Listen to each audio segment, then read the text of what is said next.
Bom dia. Bom dia. Bom, hoje eu vou iniciar fazendo um pedido de desculpas para vocês, tá? Que infelizmente, no último dia 20 de novembro, não pude estar aqui para fazer uma coisa que sempre foi um pedido meu, sempre foi um pleito meu, de que nós, aqui da casa, sempre fizéssemos a palestra de comemoração do aniversário da nossa casa, né?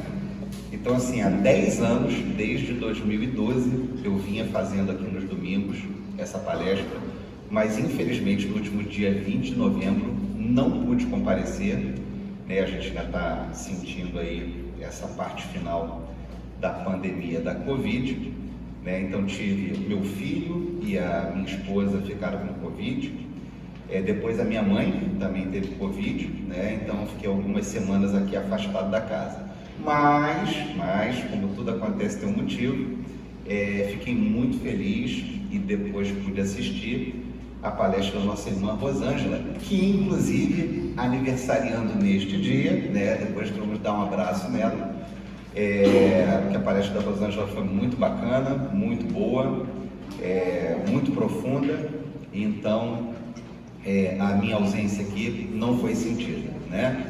Isso também me deixa muito feliz, muito tranquilo, porque sempre foi um pedido nosso que as pessoas aqui da casa fizessem as palestras do dia do aniversário da casa, né? Queria pegar um gancho também, né, da leitura que a dona Márcia fez aqui da página inicial e da sua prece, né, uma prece bem sentida, lembrando desse mês de dezembro, um mês, algumas coisas que acontecem nos trazem realmente a certeza de que dezembro é um mês diferente, é um mês distinto, né? A gente está passando por um período difícil em termos de saúde, né? De saúde pública, mais uma vez falando aqui dos efeitos da pandemia. Nós estamos passando por um momento difícil do ponto de vista político e social. Por quê? Porque, primeiro, a crise pandêmica e a guerra da Ucrânia trouxeram um contexto econômico social diferente para nós, né? Muitas pessoas perderam os seus empregos, muitas pessoas que têm os seus próprios negócios não conseguiram soerguer os seus negócios a contento ainda. Então estamos passando um momento de luta contra a inflação, escassez de rendimento, e isso naturalmente deixa as pessoas mais tristes, mais acabrunhadas, com uma sensação maior de dificuldade. Além disso, estamos passando nesse momento no nosso país por um momento de eleições, né? E isso, tanto o contexto social e econômico quanto o contexto da politização e da ideologização da política, também não é um fenômeno só do Brasil, é um fenômeno mundial, né? Então passamos por momentos muito difíceis na última eleição, no mês de outubro, em que ficamos tomados por um maniqueísmo muito grande, né? Do nós contra eles, um lado contra o outro, a esquerda contra a direita e tudo mais.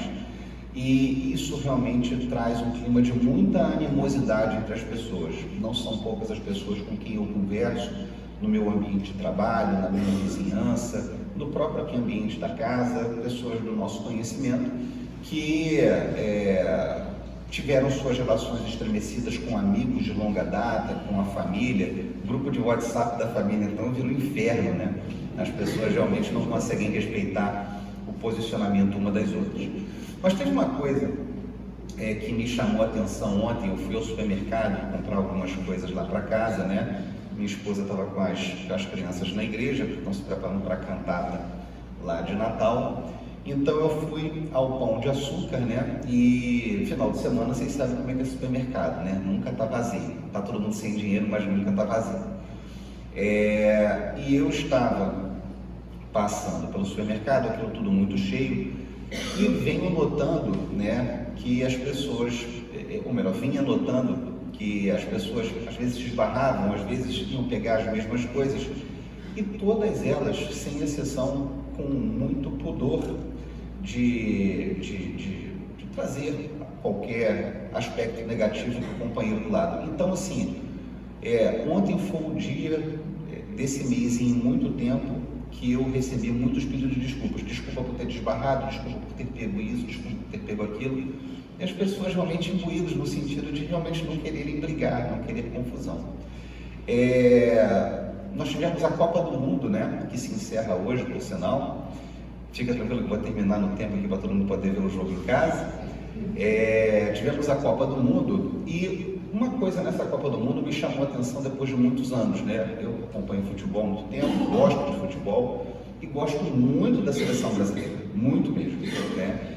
E há umas 3 ou 4 Copas eu venho notando que o povo brasileiro não tem mais aquele encanto com a seleção e muitos até torcem contra, né? Vem torcendo contra, especialmente na imprensa.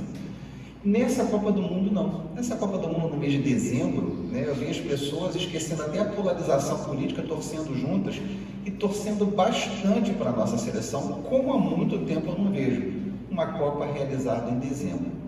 E voltando ontem ao supermercado, eu estava na hora de fazer o pagamento das minhas compras, né? E, gente, o caixa, numa alegria, bom dia, tudo bom? Eu falei assim, gente, dezembro realmente é um mês especial, né? É um mês realmente, os shoppings estão lotados, as pessoas estão tomando as ruas, vai chegando mais perto do Natal, vai tudo ficando cada vez mais cheio, mas as pessoas vão conservando a paz, vão conservando o bom humor. É lógico que isso não é para todo mundo, né? As pessoas ainda se aborrecem, tá? Mas é impressionante como é que esse mês de dezembro traz realmente um astral diferente para todos nós. E não podia ser por outro motivo, tema, inclusive, das nossas palestras no mês de dezembro, é essa presença mais próxima do Mestre Jesus no nosso planeta.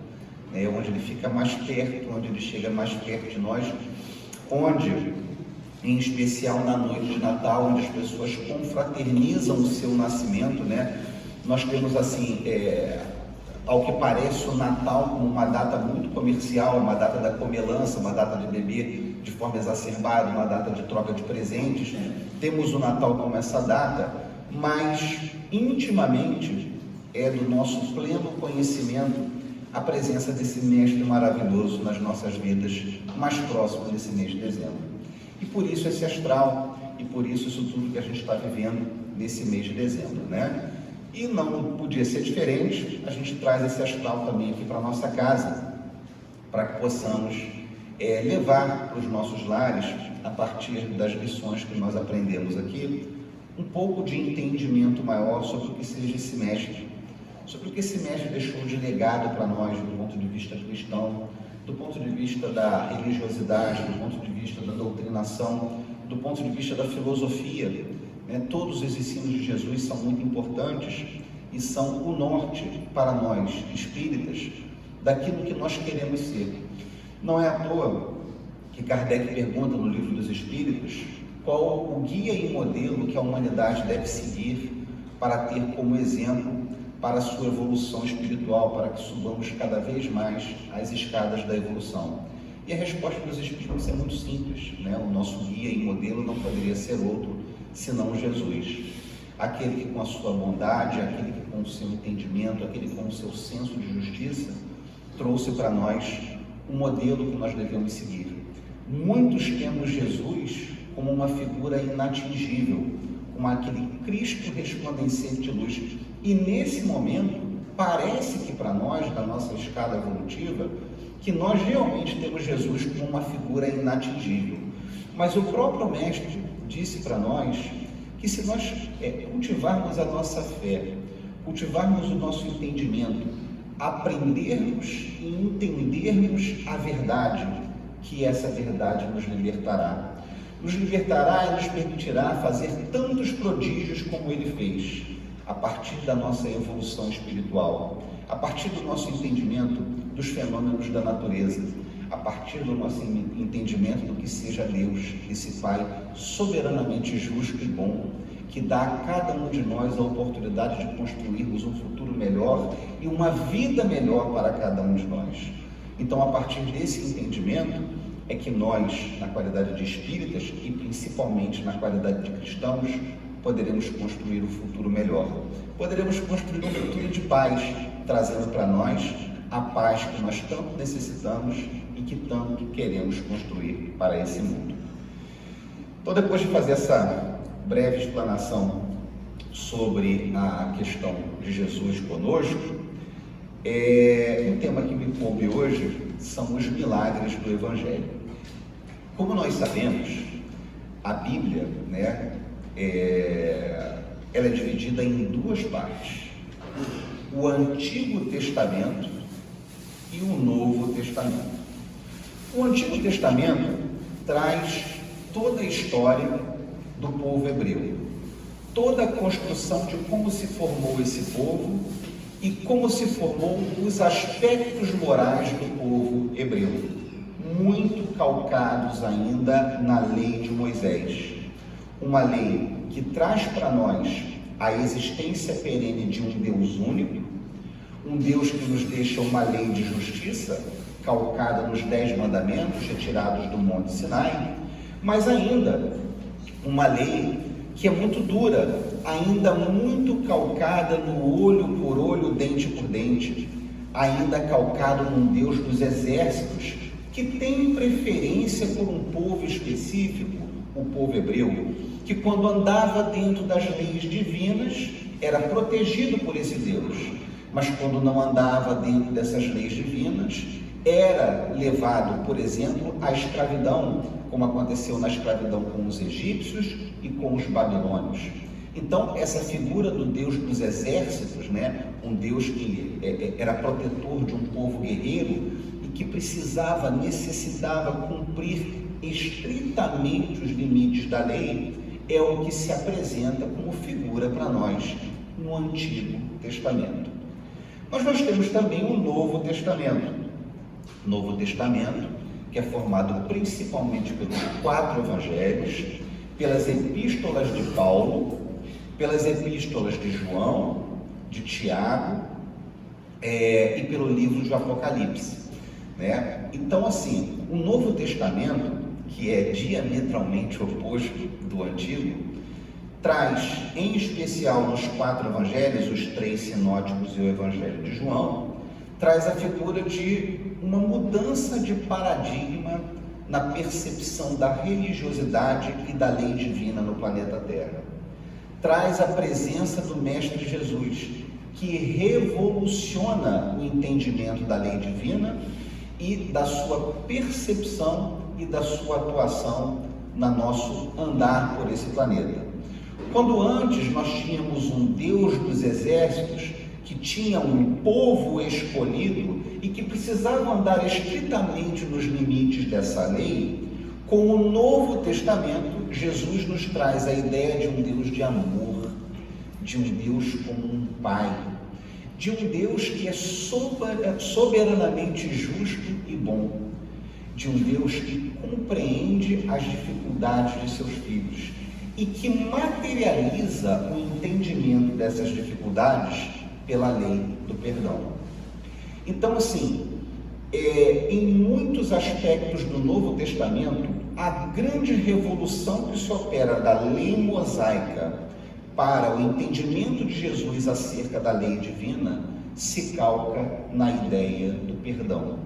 Perdão das ofensas, perdão do mal atuar, entendimento para com as imperfeições alheias, benevolência para com todos. Essa é a grande lição que Jesus nos deixa nos 4 evangelhos que nos foram legados. Há uma rica mudança de paradigma. Um Deus antigamente punitivo passa a ser um Deus de amor. A lei do olho por olho, dente por dente, onde materializa como sentimento de tranquilidade do seu espírito a vingança pelo mal que lhe foi infligido, pelo entendimento do mal que lhe chega através do sistema do perdão. Então, é uma mudança muito grande do Antigo para o Novo Testamento. E Jesus, essa figura central que materializa as ideias do Novo Testamento, Em todas as suas passagens, apresenta para nós, primeiro, o conceito de amor, o conceito de entendimento mútuo, a certeza de que, amando o próximo como a nós mesmos nos amamos, estaremos contribuindo para a paz universal. Fazendo ao outro o que gostaríamos que o outro nos fizesse, estaremos contribuindo para a harmonia espiritual, para a paz espiritual existente entre os seres humanos.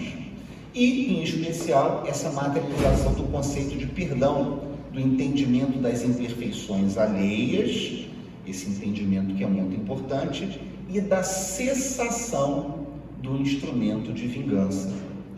Colocamos o mal que nos é feito nas mãos de Deus, que através da perfeição das suas leis restabelecerá o equilíbrio dessa perturbação à lei divina. Então, se alguém procede com o mal contra mim, não tenho mais a necessidade de vingança, tenho sim a necessidade de perdão, deixando ao cabo da lei divina o exercício do equilíbrio e da harmonização dessas relações entre os homens, entre os espíritos. E Jesus, essa figura central, que traz todos esses aspectos de mudança e de alteração nos paradigmas de entendimento então existentes, ele materializa essa sua atuação em vários pontos específicos nos nossos evangelhos. E esses pontos, que muitas vezes são incompreendidos por nós, porque tem uma conotação de maravilhoso, de extraordinário, são os milagres operados pelo Cristo.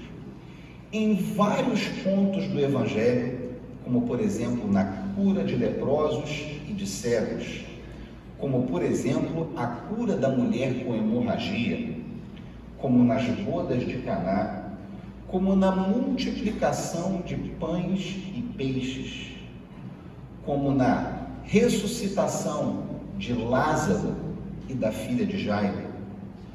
Todos esses aspectos trazem fenômenos inexplicáveis para aquele momento histórico onde as pessoas estavam vivendo, incompreensíveis para todos até então, fantásticos, extraordinários, maravilhosos, e que simplesmente, através da sua atuação, patenteiam para o público em geral como aquele espírito era efetivamente diferente de todos os seus pares. Esses fenômenos, estabelecidos por nós como milagres do Evangelho, eles demonstram o quilate de Jesus completamente diferente e superior a toda a humanidade que estava ao seu derredor naquele momento. E é justamente através desses milagres, desses fatos extraordinários e maravilhosos, que Jesus opera um maior destaque, apontando-se para ele muitas vezes como a figura do Messias, como a figura de um Salvador, como a figura até mesmo de um Deus encarnado, né, que diferencia Jesus e dá a ele essa patente de ser o orientador dessa nova ordem filosófica e religiosa que se estabelece através do Novo Testamento. E, meus amigos, todos esses milagres, né, que tornam Jesus esse espírito extraordinário e maravilhoso, eles são estudados pelo Espiritismo. E estudados com maior vigor através desse livro chamado A Gênese, né?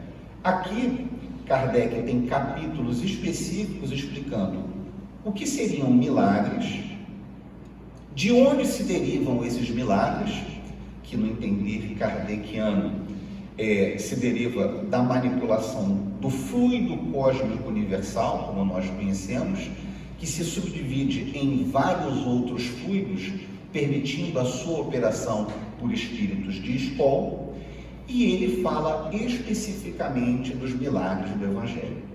Então aqui, já tomando o gancho kardeciano, a gente queria trazer para vocês o conceito de milagre, né? Então assim, nos diz Kardec que em sua acepção etimológica, a palavra milagre, de mirare, admirar, significa admirável, coisa extraordinária, surpreendente. E que a academia assim define o conceito de milagre: um ato do poder divino contrário às leis conhecidas da natureza. Então, quando Jesus, por exemplo, transmuta a água em vinho nas bodas de Caná, quando Jesus cura paralíticos, leprosos e cegos, alguns de nascença, quando Jesus ressuscita ou restitui à vida figuras já estabelecidas como mortas, como a filha de Jairo ou como Lázaro, temos fenômenos extraordinários de cunho divino, porque Jesus, não preciso lembrar para vocês que em várias denominações religiosas, como por exemplo no catolicismo e no protestantismo, a figura de Jesus é a figura do próprio Deus, componente de uma Santíssima Trindade, onde há o Pai, o Filho e o Espírito Santo, né? Então, para várias das denominações religiosas cristãs, aliás, para a maioria delas, salvo a doutrina espírita, né, a figura de Jesus, ela é a própria figura de Deus, ela é a própria materialização da centelha divina na Santíssima Trindade. Ele é o Filho nessa Santíssima Trindade. Então, esse Jesus, né, a partir do momento em que ele estabelece todos esses fenômenos desconhecidos até então e materializando a especificação da lei divina no planeta Terra, ele opera o que nós chamamos de milagres. É a lei divina sendo estabelecida entre os homens, derrogando as leis materiais até então existentes e formulando fenômenos maravilhosos e extraordinários, contrários à lei da ciência conhecida. E assim, mesmo nos dias de hoje, onde a medicina, onde a tecnologia e onde as ciências se mostram por demais avançadas, em especial nos últimos 30 anos, com a última revolução industrial que nós tivemos com a internet, ainda nos dias de hoje, se algum sujeito viesse ao planeta Terra e com a sua imposição de mãos curasse leprosos, com a sua saliva e com a lama do chão curasse cegos de nascença, se por acaso pessoas já declaradas como mortas, algumas há 4 dias, como por exemplo Lázaro, e se alguém fosse ao necrotério ou ao cemitério ou ao crematório e dissesse: Lázaro, sai da tua tumba, sai do crematório e te restabelece a vida, ainda entenderíamos esses fenômenos como extraordinários, como maravilhosos, porque estariam, do nosso ponto de vista, derrogando as leis naturais. Mas Kardec, com o auxílio dos espíritos, através dessa doutrina que nos foi legada, através do livro dos espíritos, explica para nós que a maioria, aliás, a grande maioria desses fenômenos nada tem de extraordinários ou de maravilhosos. Eles podem ainda ser extraordinários como o nosso conhecimento científico atual, mas que o Espiritismo, desde 1857, quando editado o Livro dos Espíritos, já deixa claro para nós que a operação de fluidos pelos próprios espíritos, através do magnetismo ou mesmo através da mediunidade, explicam, e até com certa simplicidade, vários desses fenômenos. E os fenômenos, os milagres de Jesus, eles podem se dividir em 3 aspectos: as curas de Jesus, né? Cura de leprosos, cura de paralíticos, cura de cegos de nascença, e também a cura dos possessos, né, que muitas vezes Jesus expulsava os espíritos malignos das pessoas, né? Então são as curas, e a ressuscitação de pessoas já declaradas mortas. E o outro aspecto seria a transmutação de Jesus feita pela matéria, como por exemplo nas bodas de Caná, e na multiplicação de pães e peixes. E segundo Kardec, né, todos esses fatos têm a sua explicação.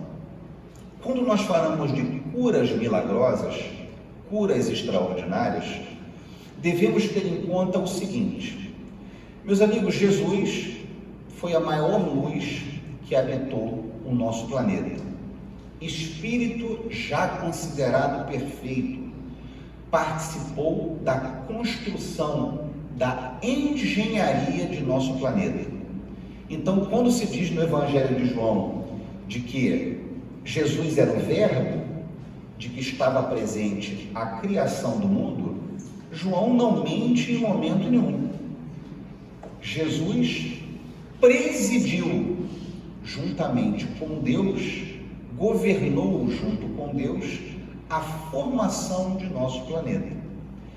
E se ele é o Espírito que participou da formação do nosso planeta, ele conhecia intimamente cada depositório do fluido cósmico universal em nosso planeta. Conhece as entranhas de cada aspecto geológico e material de nosso planeta. Por ser um espírito muito evoluído, e aí mais uma vez nós nos socorremos do Livro dos Espíritos, é um espírito que tinha permanentemente o fenômeno da dupla vista. Então Jesus enxergava, mesmo encarnado neste plano físico, mesmo sendo um espírito, aquela luz imensa dentro de um corpo de carne, que obviamente não poderia ter a mesma disposição grosseira do nosso corpo, né? Não estou dizendo que o corpo de Jesus fosse fluídico, porque realmente não era, mas a matéria que forma o perispírito de Jesus e que dá origem ao seu corpo físico é a matéria mais quintessenciada de nosso planeta. Porque, como vocês sabem, o nosso perispírito, quando nós entramos num orbe planetário, ele é composto do fluido daquele planeta. Então, Jesus, para encarnar entre nós, precisava do fluido do nosso planeta. Mas é o mesmo fluido que o meu aqui, esse corpo de carne grosseiro? Não. É um fluido muito mais quintessenciado do que o meu. E Jesus, por força dessa formação quintessenciada de seu corpo físico e de seu corpo perispiritual, de seu corpo astral, tinha plenamente desenvolvida a dupla vista. Então, assim, mesmo encarnado neste plano, Jesus via o plano físico e enxergava os aspectos espirituais do nosso orbe planetário. E quando ele olhava para cada um de nós, e várias são as narrativas daquele olhar penetrante de Jesus, né? Várias são as narrativas nos evangelhos e na própria literatura espírita, aquele olhar penetrante, Jesus não contemplava só os nossos olhos, ou não contemplava somente o nosso corpo físico. Jesus, através da dupla vista, estabelecia uma análise pormenorizada do nosso corpo, do nosso espírito e do nosso perispírito. Então, quando Jesus, ao curar 10 leprosos, vem a ele o samaritano para agradecer, dando aquela figura de ingratidão para os outros 9 que foram curados por ele, sabia Jesus perfeitamente da intenção daquele samaritano. Quando Jesus dizia para o cego de nascença: perdoados estão os seus pecados, e restabeleceu com a saliva e com a lama a sua visão, É porque Jesus sabia que naquele momento, aquele irmão que já passava por experiências transitórias, anteriores, um tanto quanto dificultosas, o que lhe gerou o fenômeno da cegueira nesta encarnação, Jesus sabia que a sua provação, a sua expiação no caso, tinha chegado ao fim, porque ele conhecia exatamente o histórico daquele espírito. Quando Jesus, ao ser apertado pela multidão, vê que a mulher com hemorragia consegue tocar as suas vestes e se curar, quando ele diz: saiu de mim uma virtude, que na realidade não sai uma virtude, sai um fluido que ampara através da fé daquela mulher hemorrágica, há 12 anos padecendo daquele problema, sai o fluido necessário para curar e cessar aquele fluxo hemorrágico. Jesus conhecia exatamente o fato, através da sua dupla vista, de que tinha saído dele parte do fluido para compor o que faltava para aquela companheira, para a sua efetiva cura da hemorragia. Então Jesus, ele tinha a dupla vista perenemente, enxergava em os dois planos, enxergava o nosso corpo, o nosso perispírito, fazia um scanner, né? Como nós podemos dizer nos dias de hoje, através da tecnologia, fazia um pleno escaneamento da nossa alma, do nosso perispírito e do nosso corpo físico. E justamente por ter essa dupla vista, né, que Jesus podia, por exemplo, perceber e entender que tanto a filha de Jairo quanto Lázaro não estavam mortos. Podiam passar por uma síncope ou por um estado de letargia naquele momento, mas mortos, efetivamente mortos, não estavam. E muitos dos estados letárgicos, né, demoram até 8 dias para cessarem plenamente. Então, muitas pessoas são enterradas vivas, tá? E acaba que o mundo ao seu redor não sabia que elas não estavam mortas, e sim que estavam vivas, né? E Jesus conhecia isso plenamente, tanto que quando ele vai até a casa de Lázaro, Maria e Marta, e ele vai até o sepulcro de Lázaro, Maria diz para ele: Senhor, é melhor não mexer nisso, já cheira mal, porque já são 4 dias de que ele partiu. E Jesus: não, pode mandar abrir aí Lázaro, pode sair. Lázaro sai todo enfaixado, estava realmente vivo. Por quê? Porque Jesus sabia que através do seu fluido ele conseguiria cessar as forças que estabeleciam a letargia dos sentidos de Lázaro e mesmo da filha de Jairo, que estava longe dele, né? Através dessa manipulação de fluidos, ele conseguiria cessar aquele estado e recompor a vida plena àquelas pessoas. Então, assim, Jesus tinha essa dupla vista, que por si só já é um fenômeno muito interessante. Mas além dessa dupla vista, como eu falei para vocês, Jesus participou da formação geológica, da formação do nosso planeta. Então ele tinha pleno conhecimento, aliás, continua tendo pleno conhecimento de como funcionam todos os fluidos planetários.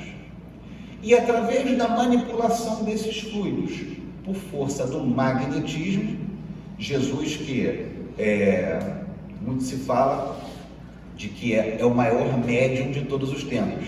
Assim, quanto a isso, eu não tenho a menor dúvida.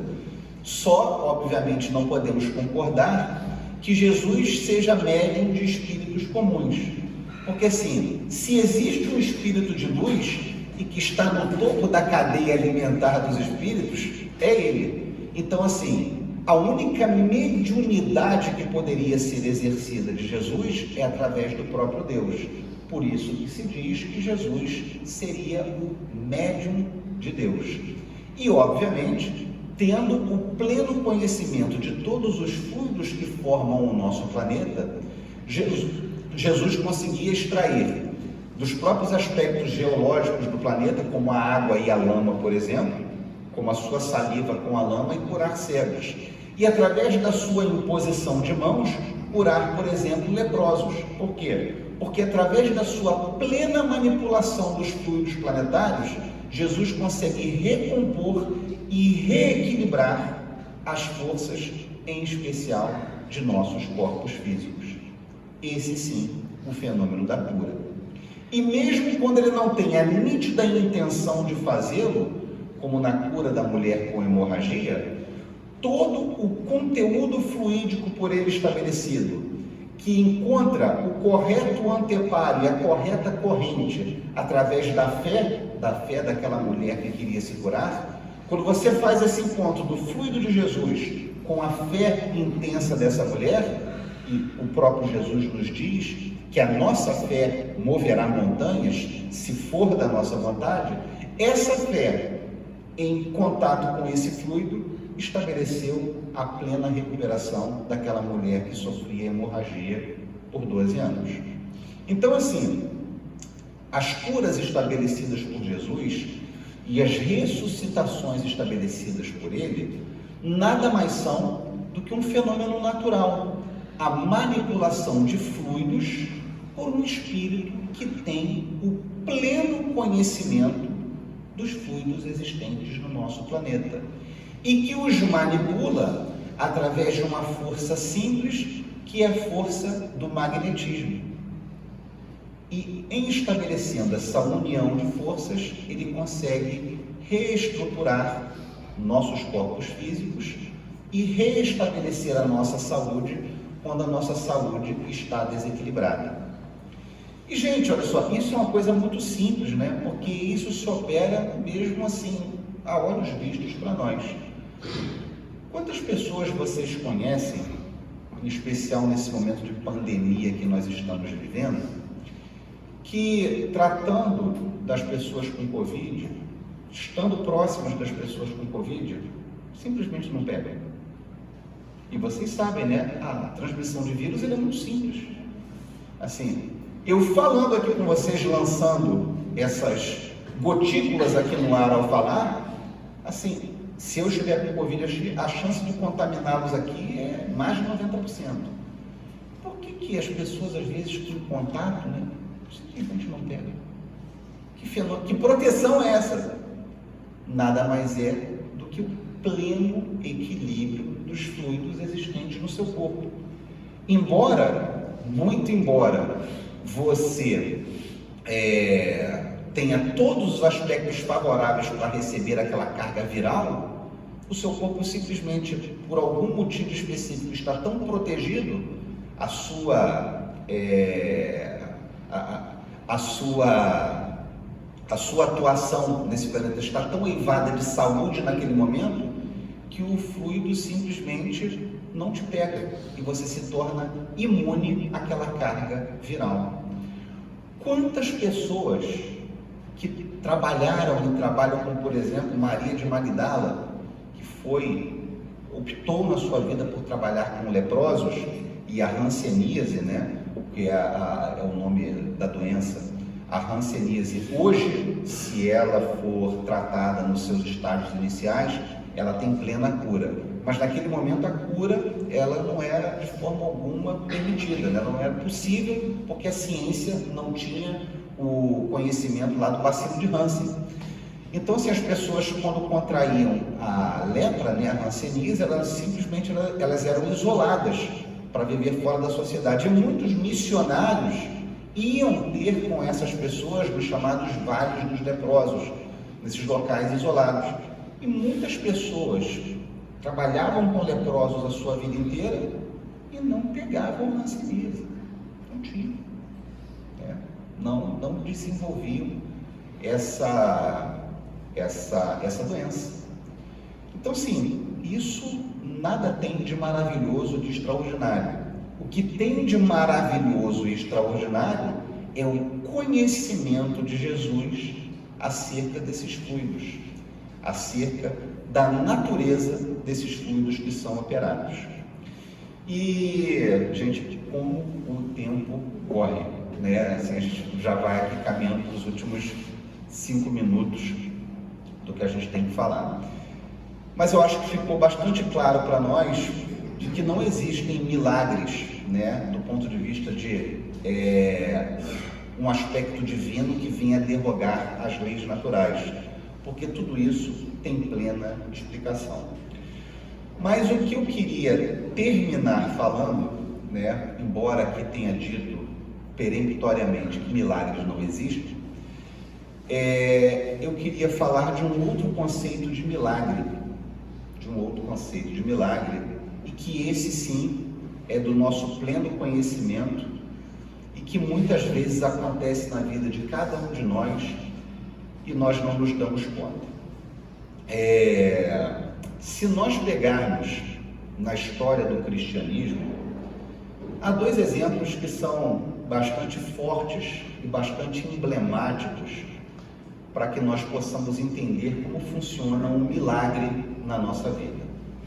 Eu traria o exemplo de Paulo de Tarso, na estrada de Damasco, onde ele é arrebatado pela visão de uma intensa luz, que é Jesus se apresentando para ele, e que cega Paulo de Tarso naquele momento, e mais do que cegar a sua visão física, ela leva Paulo de Tarso a uma intensa transformação que deixa de ser perseguidor de cristãos a ser o maior difundidor da doutrina cristã de todos os tempos. Outro exemplo que nos é muito interessante é o de Maria Madalena, uma figura viciosa, uma figura cortesã que vivia nos prazeres da carne naquele momento e que, ao contemplar a figura do Cristo, e eu não sei se vocês sabem, né, mas Maria Madalena queria conhecer Jesus, por curiosidade, óbvio, mas o grande interesse de Maria Madalena era seduzir Jesus, tá? Fazer com que, através da sua beleza, ela dissesse para ela mesma: olha, ninguém consegue resistir aos meus encantos, nem esse rabino aí, que é entendido como Messias. Então, a ideia de Maria Madalena, ao encontrar Jesus, era seduzir Jesus. E ao encontrar os olhos do Cristo, né, assim, essa vontade cessa por completo. E ao receber esse Cristo, e entender a sua missão, Maria Madalena muda radicalmente de atitude.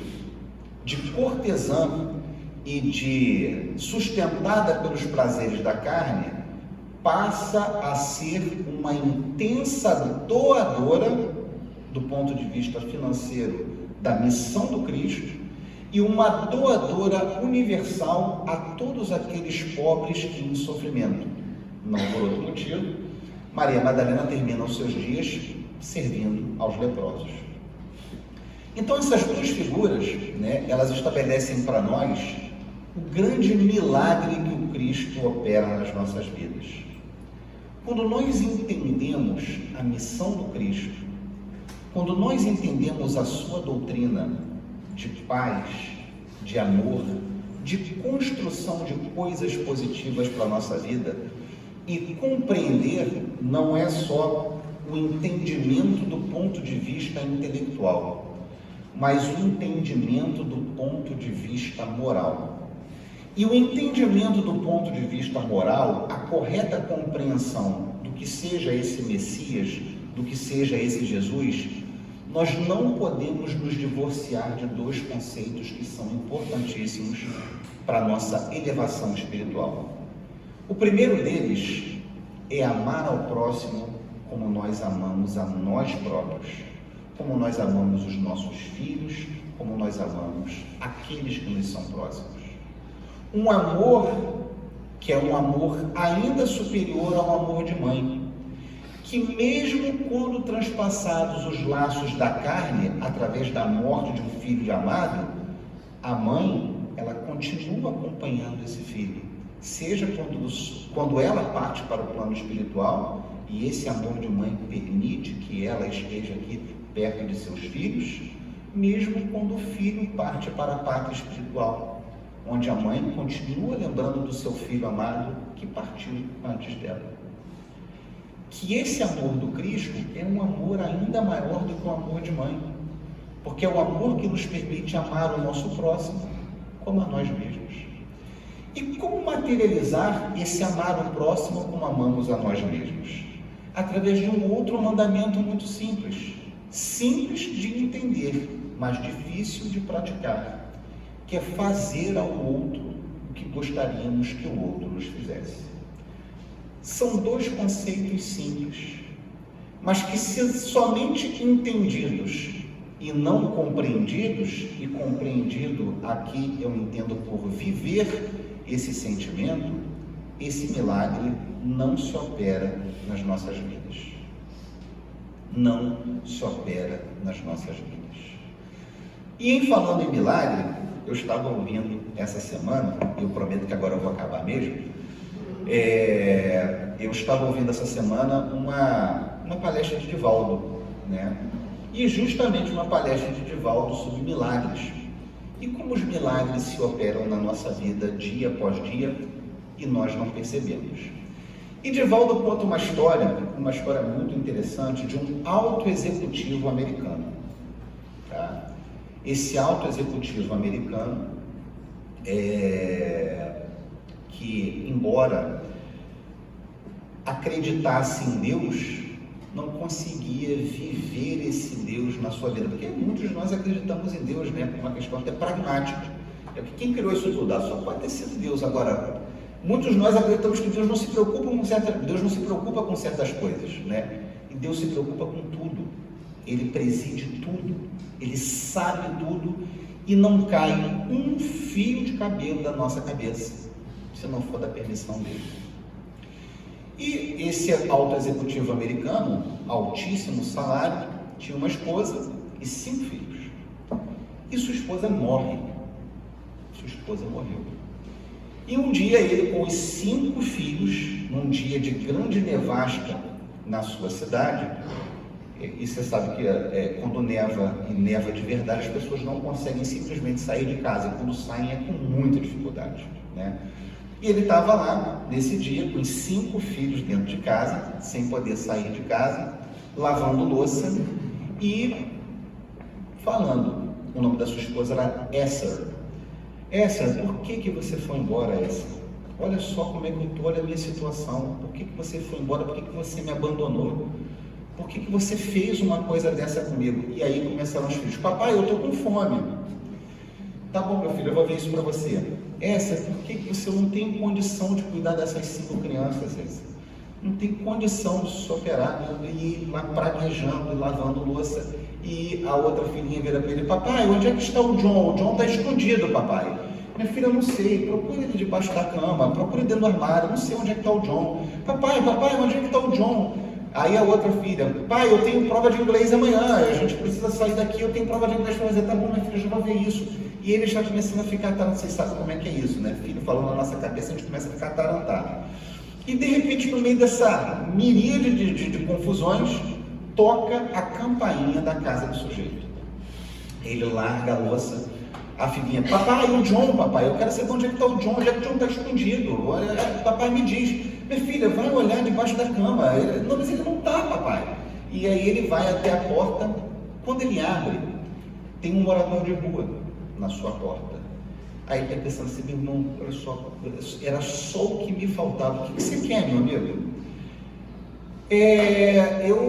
Todo mês eu venho aqui e a dona Esther, ela me dá um prato de comida e me dá um pouco de dinheiro para eu levar para minha família que mora no condado aqui ao lado.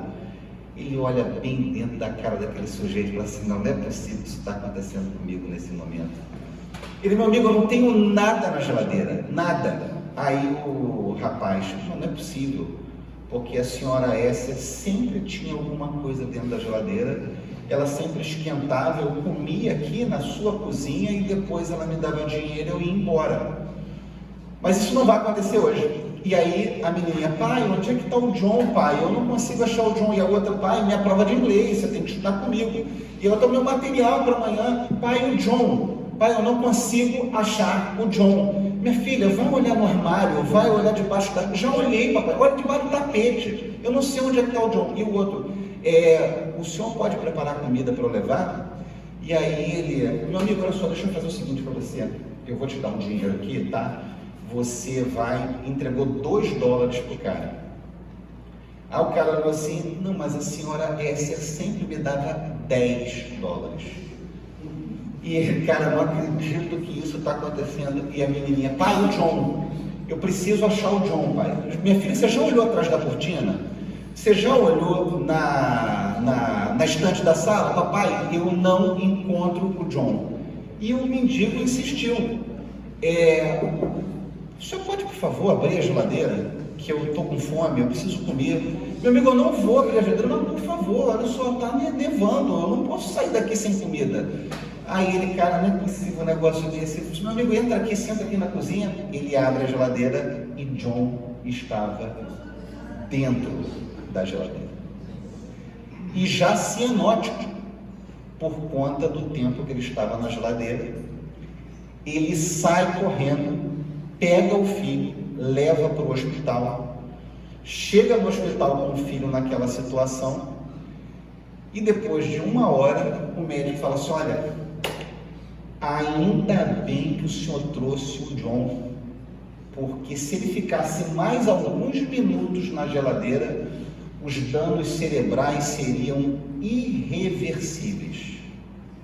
Ele está completamente salvo, ele está completamente bem, vai ficar em observação, o senhor pode voltar para sua casa, o senhor pode vê-lo no quarto, mas o senhor pode voltar para sua casa, porque o senhor está com seus filhos sozinho lá, e pode voltar amanhã tranquilamente, porque John vai estar plenamente recuperado. E aí, cara, ele olha aquilo tudo, né, aquele instrumento de caos, que mesmo naquele instrumento de caos, um milagre se opera. E às vezes, um milagre para se operar na nossa vida, fazendo um breve paralelo com essa situação, o milagre para se operar na nossa vida pede simplesmente que nós tenhamos uma visão benevolente para com o nosso próximo. Olhar com bondade, olhar com benevolência para quem tem menos do que nós.